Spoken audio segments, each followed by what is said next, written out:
There have been voters that have simply felt disenchanted with how things have played out, and I'd like you to speak to them. You know, can I say, so this may come as a surprise to you, and you may want to write this down. I'm not going to get every vote. There are going to be some people who, it's not uncommon for me to walk down the street and have someone call me a bum because I supported Obamacare so fiercely. There are people in my old congressional district who still hold it against me that I was such a fierce advocate for immigration reform, even though I represent a district that was a fairly conservative district. Only 55% of them voted for President Obama.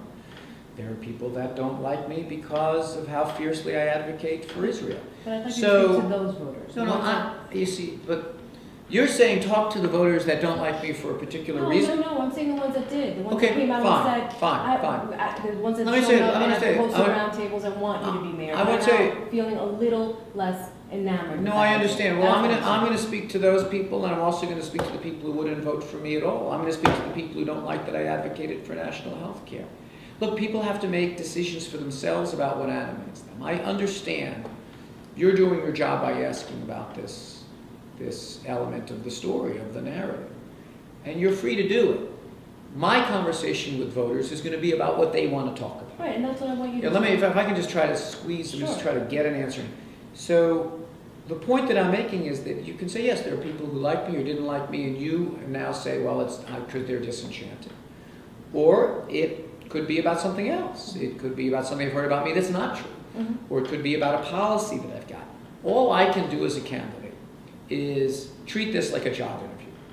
That go out, show what I'm going to do for this city moving forward, how I'm going to fight for them, and show that each and every day I've got the ideas to do it, the independence to do it, the strength to do it, the sense of fight to do it.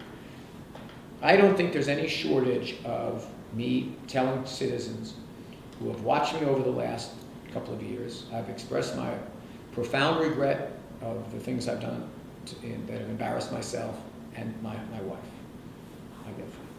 I understand they're being deluged sometimes day after day about stories about my private life. They know it all. They know it. But what I want to talk about, and what I'm going to continue talking about, is the things that I think they come up to me most often to say. How are you going to provide affordable housing, not just for the poor, but for the middle class?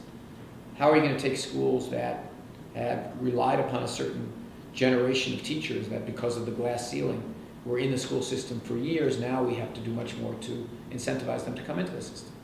How do you deal with this challenge of disappearing middle-wage jobs that are being replaced by very low-wage restaurant jobs?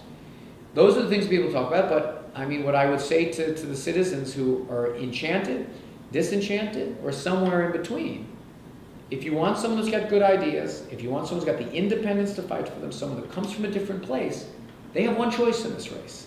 And that's why I'm fighting so hard to give them that choice.